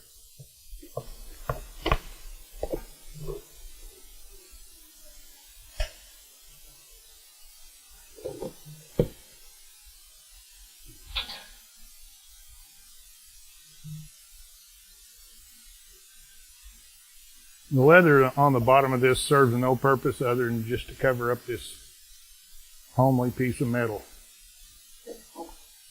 How thick is your cover? This is probably 4 to 5 ounce. Did you cut it out of your sturdy leather? No, as a matter of fact, I think I just had a piece of thin leather here on the bench that I used. So it's cut your part. And you always cover that. You just don't always do it. I always cover it, yeah, but it's not, you know, it's not really necessary. It serves no structural purpose. It looks much better. Looks much better. Every time you go to put the saddle on, the more you see it. Yeah. Plus, up here in front, there's a handhold that you can see down in there, and you can see all that raw stuff if you don't cover it.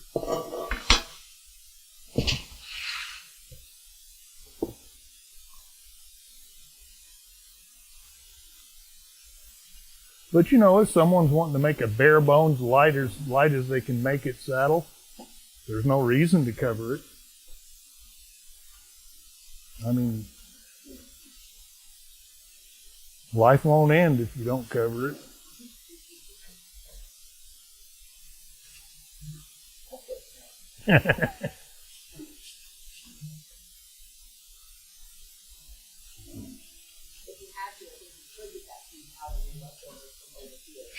Sure, I could have.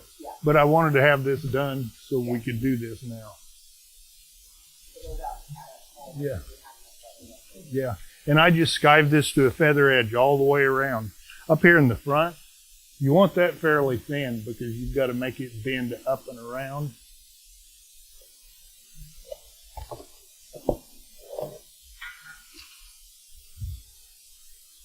I remember.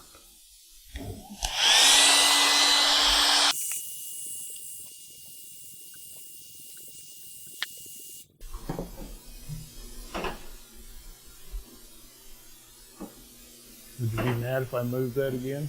Because I'm getting ready to.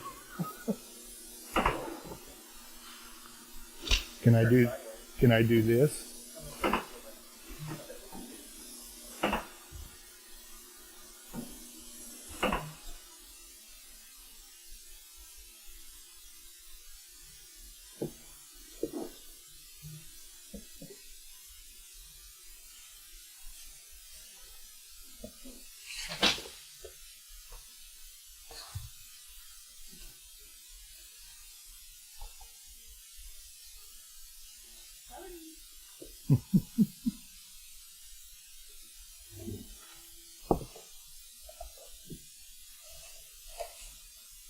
All right.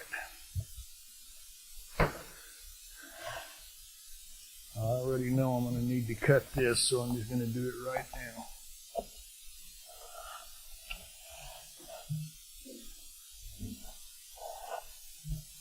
That's because this has got to come up and around. Now, if you remember, I marked some reference holes here. And for this, I'm going to use a little bit longer nail. I'm going to use some 1 1/4" nails. But there again, it really doesn't matter. It's nice to avoid going all the way through the tree. If you do, all you've got to do is clip them off and file them down a little bit. You know, there's a good chance that some of these will go through the tree. I need to turn this. Is this acceptable to you? All right. Because I want acceptability.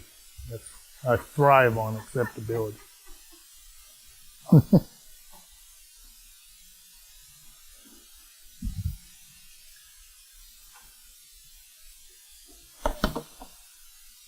all I did was find that reference hole. Drive this nail straight in.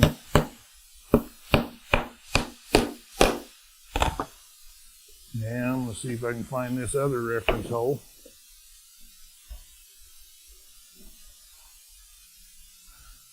Right there.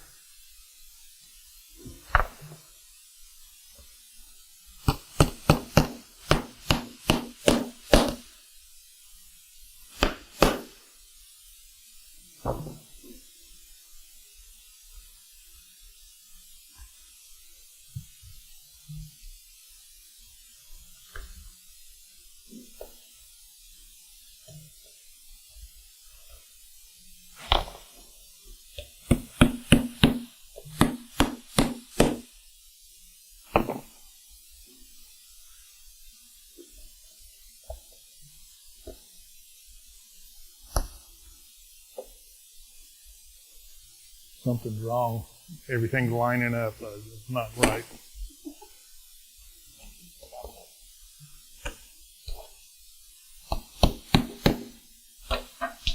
There it is. Yep. We'll take it. All right. At least it didn't land on the point. Okay, now I'm just going to fill the rest of these holes with nails.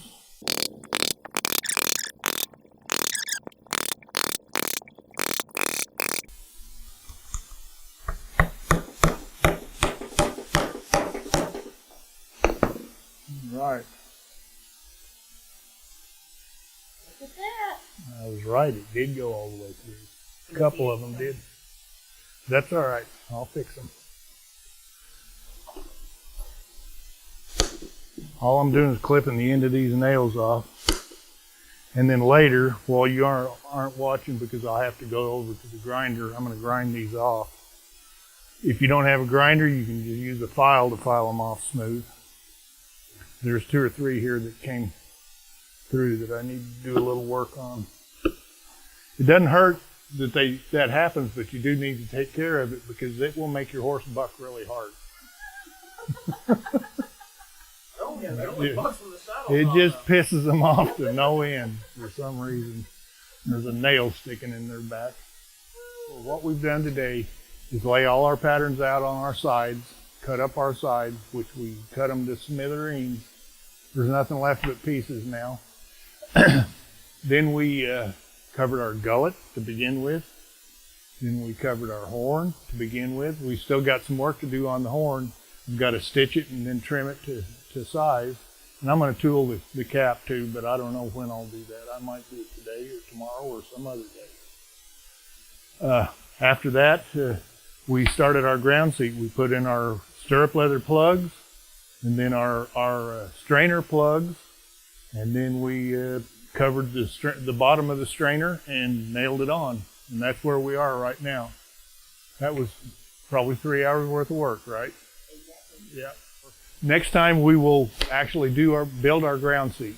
We will start that, and I'm pretty sure I can finish the ground seat, and possibly stitch our horn. The horn, I can stitch the horn at any time.